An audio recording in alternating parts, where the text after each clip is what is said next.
Halo guys, kembali lagi bersama saya Samuel di channel Nasional Elektronik.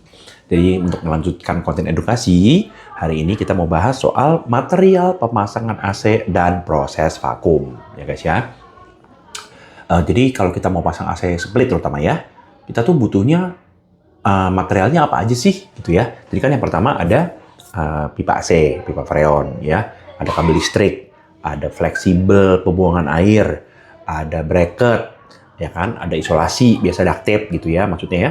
Nah, jadi apakah semua merek itu materialnya sama kualitasnya? Enggak banget. Enggak banget gitu ya guys ya. Jadi kita akan bahas tuntas sekarang ya, gitu ya. Sama terakhir ada proses vakum juga ya. Nanti akan gue jelaskan di akhir video ya. Jadi gini, material yang paling penting untuk memasang AC itu kan pipa freonnya ya, pipa tembaganya, pipa freonnya gitu ya. Itu ada berbagai macam merek guys, oke, dengan ketebalan yang berbeda-beda, oke. Di pabrikan sendiri sekarang saat ini menyarankan menggunakan pipa minimal dengan ketebalan 0,6 ya guys ya. Ini kita ngomongin pipa tembaga ya guys ya. Copper tube ya, pipa tembaga yang sudah ada insulasinya, yang ada pembungkusnya tuh warna putih itu biasanya ya. Jadi kenapa sih mesti pakai pipa dengan ketebalan 0,6 minimal gitu ya? Jadi gue punya kasus nih, bukan kasus ya. Jadi dulu ya guys ya, waktu perpindahan dari R22 ke R410, jadi R22 AC dengan R22 itu kan tekanannya kan sekitar 80 PSI ya, 80 PSI. Kalau ban mobil kita paling berapa sih? 32, 34 gitu ya. Ini Freon R32 tuh udah 80 PSI ya. Kemudian R410 itu kurang lebih 120 PSI tekanannya ya. Dan R32 itu sampai 150 PSI bahkan lebih gitu ya. Jadi sudah berkali-kali lipat dibanding, minimal udah 2 kali lipat dibanding yang R22. Nah, di R22 itu pakai pipa yang 0,5 ketebalannya masih oke. Ya, 0,4 juga dulu ada. Kita nggak pakai, kita pakainya 0,5 dulu ya, pipanya untuk pasang AC-nya. Terus kemudian waktu perpindahan ke R410, kita pakainya sudah 0,6 gitu ya. Nah, sekarang guys di toko kita, dulu kita pakai Hoda guys pipanya, oke. Ketebalannya 0,61, oke. Nah, mulai bulan ini dan seterusnya, kita ganti pipa guys. Kita pakai pipa AUB, punyanya Daikin ya. Pipanya punyanya Daikin. Ya, ketebalannya 0,66 gitu. Jadi lebih tebal dari Hoda ya. Harganya sedikit lebih mahal. Kayak beda mungkin sekitar 15.000, 20.000 per meter gitu maksudnya ya. Kenapa kita memutuskan untuk memakai pipa AUB sekarang yang Daikin punya? Karena memang ya lebih tebal dibanding yang Hoda gitu ya. Kita pakainya sekarang pipanya AUB untuk memasang AC yang kalau beli di toko kita. Ya. Apa namanya? Jadi kenapa sih mesti tebelnya 0,6? Jadi gini guys. Dulu ya kita ada kasus nih. Kira-kira 10 tahun yang lalu ya, perpindahan dari R22 ke R410. Waktu itu kita pasang AC, kalau nggak salah Daikin ya, kalau nggak salah gitu ya. Masih AC-nya udah R410 ya. Kita pakainya pipa 0,5 karena waktu itu konsumennya nggak mau pakai pipa 0,6 karena lebih mahal harganya, jadi dia pakai 0,5. Jadi kita pasang, terus sudah dipakai kira-kira 3 bulan guys, itu AC nggak dingin ya. Pas kita cek freonnya berkurang gitu ya, freonnya berkurang. Berarti kan pasti ada bocor tuh kalau freon berkurang. Ingat ya guys ya, AC itu tidak perlu isi freon ya, gitu. Kalau nggak ada kebocoran, itu freonnya nggak akan habis, gitu ya. Nah terus, ini kan berkurang nih setelah 3 bulan. Lama loh ya 3 bulan ya. Kalau berkurangnya dalam waktu seminggu, itu kan berarti kan bocornya lumayan besar. Ya kan? Abis itu kita cek, sampai panggil orang Daikin juga, kita cek bareng-bareng, nggak ada kebocoran guys. Di flaringan nggak ada kebocoran. Di kompresor nggak ada kebocoran. Di evaporator nggak ada kebocoran, di kondensor nggak ada kebocoran. Jadi kita semua bingung, termasuk orang Daikin waktu itu bingung, ini kok nggak ada yang bocor gitu kan maksudnya kan? Gitu. Setelah di test press guys, kan kalau mau ngecek kebocoran instalasi, kita pakai test press ya. Test press itu diisi nitrogen, tekanan tinggi, terus ditutup ujung-ujungnya, oke? Nanti kalau udah 1 hari, itu dipencet tuh. Kalau bunyi psh, berarti kan nggak ada kebocoran. Ya kan tekanannya maksudnya utuh gasnya di dalam. Jadi kalau dipencet pentilnya dulu, gasnya keluarnya cepat pes gitu ya. Nah di test press keluar bunyi juga pes gitu. Oh berarti nggak bocor dong ya. Maksudnya kita kedengar bunyi tuh pes gitu kan. Berarti bukan bocor di pipa juga gitu kan. Bingung tuh. Di mana bocornya ya? Evapnya udah pakai air sabun. Kondensornya juga udah dicek semua. Nggak ada yang masalah. Flaringannya juga nggak ada kebocoran. Kan kita semua jadi bingung nih gitu ya. akhirnya karena sampai saking bingungnya, karena waktu itu kita isi freon lagi, terus 2-3 bulan dia bocor lagi, berkurang lagi gitu maksudnya. Jadi bingung nih. Akhirnya kita putuskan coba deh ya pipanya diganti nih, instalasinya diulang. Pipanya diganti, oke? Pakai 0,6. Kita ulang instalasinya guys, tarik ulang pakai pipa 0,6 dan nggak bocor lagi. Dipakai 6 bulan, setahun, freon tidak berkurang sama sekali. Berarti kesimpulannya adalah bocornya di pipa, tapi bukan di nipple, bukan di sambungan pipanya, bukan di flaringan, tapi di sepanjang pipanya guys. Karena pipanya tipis 0,5, jadi freonnya keluar dikit-dikit dari pori-pori pipanya. Lucu nggak? Ya, makanya sekarang pabrikan AC, terutama Panasonic ya, sampai ditempel di body outdoor-nya tuh ada stiker gitu ya, kalau pasang AC-nya Panasonic R32 harus dengan pipa minimal ketebalan 0,6 dan wajib divakum. Itu ada tulisannya tuh, sampai ditempel di stiker di bodinya outdoor Panasonic. Ya, jadi 0,6 itu sudah menjadi minimum untuk AC R410 apalagi R32. Oke, nah toko kami ya, untuk meningkatkan mutu dan supaya orang nggak banyak komplain ke depannya, kita upgrade lagi nih dari 0,6 ke 0,66 gitu. Pakai pipanya AUB-nya Daikin gitu ya. Ketebalan 0,66 gitu maksudnya. Kalau mau upgrade lagi ada guys, pipa DSP. Kita juga pakai, kita juga jual. Kalau konsumen mau, kita juga bisa kasih pipa DSP. DSP itu Daikin Singapura singkatannya ya. Itu pipa Daikin juga, tapi yang lebih tebal. Harganya lebih mahal ya. Ketebalannya 0,7 sama 0,8. Pipa itu kan ada dua ya guys ya, pipa gas sama liquid gitu ya. Jadi kalau yang Daikin yang DSP punya tuh 0,7 0,8. Kalau yang pipa AUB yang kita pakai sekarang ini, mulai bulan ini kita pakai itu ketebalannya 0,66 sama 0,66 gitu ya. Jadi ada upgrade nih dari Hoda nih ya, ada upgrade, ketebalnya lebih tebal sedikit, harganya juga naik sedikit, tapi untuk kedepannya menurut kami akan yang diuntungkan itu konsumen gitu ya, karena kemungkinan bocornya akan jauh lebih kecil lagi dibanding pakai Hoda gitu ya guys ya. Oke, terus ada udah 7 menit baru ngomongin pipa. Terus abis itu ada kabel ya guys ya, ada kabel listrik ya. Kabel listrik itu kalau dipasang AC split ada dua, ada kabel kontrol sama kabel power. Oke, kabel kontrol itu yang menyambungkan indoor sama outdoor supaya bisa komunikasi tuh antara indoor sama outdoor, oke? Dan ada lagi kabel power. Kabel power itu kan dari panel biasanya ya, dari listrik untuk menyuplai listrik ke AC gitu ya. Kalau di toko kami kita pakainya kabel yang sama ya. Kadang-kadang di tempat lain mungkin coba dicek deh. Biasanya kabel kontrolnya pakai ukuran lebih kecil, ukuran 3 kali 1,5. Powernya baru pakai 3 kali 2,5. Kalau di toko kami semua kita samain. Ketebalannya 2,5 mm. Jadi isi 3 kali 2,5 mm ya. Kita pakainya merek Supreme kalau di toko kami ya. Gitu, kita pakai merek yang benar-benar bagus lah. Supreme itu kan terkenal bagus dan ya lumayan mahal gitu, maksudnya mahal gitu ya. Lebih mahal dibanding kayak Eterna dan yang lain-lain gitu ya. Jadi memang kita pakainya kabel yang 5 besar di Indonesia ya, Supreme gitu ya. Dan kita samain tuh antara kabel kontrol sama kabel power, kita pakai kabel yang sama 3 kali 2,5 pakai Supreme ya.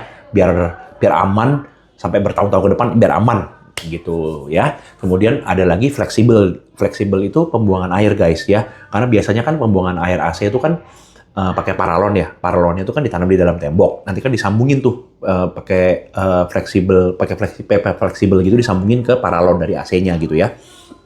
Nah, fleksibel itu terserah merek apa aja sama ya, nggak peduli. Yang lebih penting adalah paralonnya guys. Paralon buat buangan air AC ya. Kita selalu sarankan pakainya minimal ukuran diameternya 3/4 inci, bukan setengah inci. 3/4 ya. Kenapa? Karena kalau setengah inci itu kan nggak terlalu besar lubangnya. Kalau air AC itu kan nanti kan ada jadi berlendir gitu loh guys. Dia punya pipa pembuangan air itu jadi berlendir tuh. Nah kalau setengah inci kecil itu bisa mampet, ketutupan semua sama lendir. Jadi airnya nggak bisa keluar, nggak bisa turun ke pipa paralon gitu ya. Jadi banjir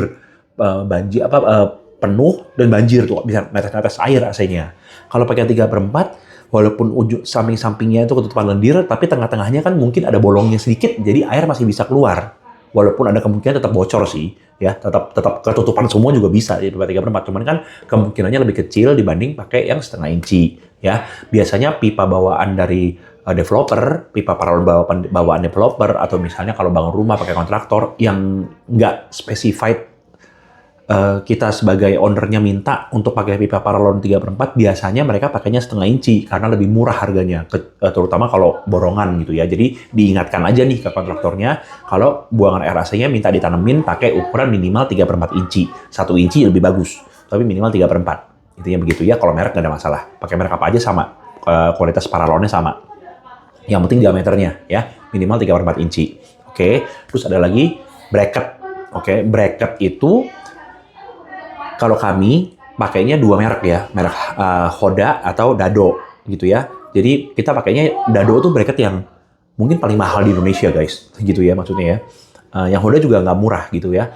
Jadi kita pakainya bracket yang tebel, kenapa? Karena supaya nanti AC-nya kalau dipakai 5 tahun, 6 tahun, 10 tahun digantungin outdoor itu nggak meleot guys, nggak bengkok, nggak meleot. Kenapa? Karena besinya tebal, plat besinya tebal gitu ya.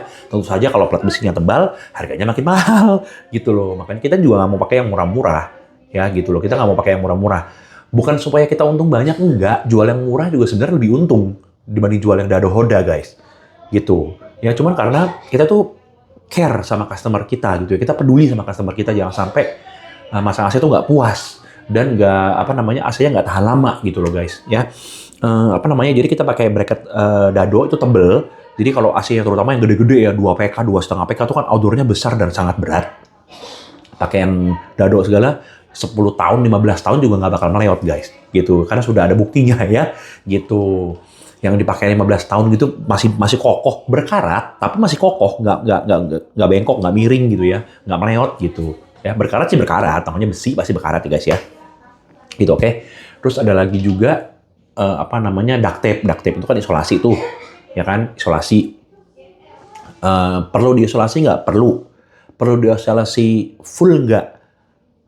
Ini masing-masing ilmunya juga beda. Ada yang iya, ada yang nggak. Kalau iya, kan konsumen yang kita tawarkan biasanya, Pak mau nambah duct tape nggak, full di duct tape semua. Kalau iya kan dapatnya biasanya cuma 1 roll tuh. Kalau dari paket pemasangan kan cuma 1 roll ya. Kalau mau dilapisin semua pakai duct tape ya boleh aja, cuman ya nambah. Kadang-kadang konsumen kan, lah gue udah bayar kok, gitu maksudnya enggak. Gitu maksudnya ya. Biasanya dapatnya memang cuma 1 roll ya. Kalau emang mau semua ditutupin ya nambah, ada biayanya gitu ya. Mesti bayar lagi gitu loh. Terutama kalau pipanya panjang kan bisa nambah berroll-roll gitu maksudnya ya. Ya kalau mau bisa, nggak apa-apa gitu. Cuma itu optional gitu ya guys ya. Nah, sebenarnya yang lebih penting adalah kalau di toko kami juga selalu menyarankan untuk pipa yang di atas plafon guys. Kan biasanya kan pipa itu kan pasang boboknya L gitu ya, ditanam di dalam tembok bentuk L gitu ke atas, terus masuk plafon, terus baru dari plafon jalan tuh biasanya tuh mau ke dak kayak mau kemana kayak gitu kan. Nah, kalau di toko kami lebih menyarankan yang di dalam plafon itu di double insulate. Oke, jadi selain pembungkus yang putih bawaan pipanya, itu kita doublein lagi pakai yang hitam, guys. Jadi tebel gitu maksudnya. Buat apa kok? Nah, itu punya isolasi, itu kan ada umurnya, guys ya. Seiring berjalannya waktu, itu dia bisa robek, bisa habis lah, kemakan gitu maksudnya. Kadang-kadang juga digigit tikus, segala macem. Jadi, kalau dia punya pembungkus putihnya itu udah kebuka, ya, pipanya bisa oksidasi yang pertama, bisa karatan sampai jadi hijau-hijau warnanya. Kemudian bisa juga kondensasi guys, netes air. Makanya kadang-kadang kalau plafon kita ada titik-titik coklat ya, bocor dari mana? Bisa dari pipa AC guys. Jadi pipa AC itu kan dingin ya, ada freonnya ya. Itu kan kalau kena udara dalam plafon kan panas, jadi dia berembun gitu ya. Bisa netes ke plafon, itu yang menyebabkan plafon jadi rusak tuh, bisa coklat-coklat warnanya gitu ya. Nah, fungsinya double insulate adalah kalau ya pembungkusnya aslinya itu masih udah mulai aus kan masih ada di double gitu. Jadi kemungkinannya bisa tahan lebih lama. Kalau misalnya pakai yang putih doang itu misalnya nih anggaplah misal 5 tahun udah robek, udah kebuka gitu ya. Dan kalau pakai di double kan umurnya bisa 7-8 tahun, bisa 10 tahun kan lumayan. Karena pembungkusnya yang tambahannya itu yang hitam itu lebih tebel guys. Dibanding yang bawaan dari pipanya gitu ya. Gitu. Kita juga jual tuh pakai DSP juga. Gitu. Kalau mau yang agak mahal, kalau yang mau murah pakai Superlon juga boleh. Superlon lebih murah harganya ya dibanding yang DSP punya, Daikin punya ya. Jadi terserah kalian mau yang mana. Cuma kalau saran kami biasanya kalau yang pipanya lewatin plafon itu sepanjang plafon yang lewatin plafon itu ditutupin pakai di double insulate pakai Superlon gitu, pakai isolasi tambahan gitu ya. Atau Armaflex gitu ya guys ya. Jadi itu adalah material-material untuk pemasangan AC-nya, oke? Nah, tinggal sebelum dinyalain harus divakum guys. Ingat ya guys ya, divakum udah 15 menit guys. Mesti divakum ya guys ya. Jadi mesti divakum itu AC itu mesti divakum ya.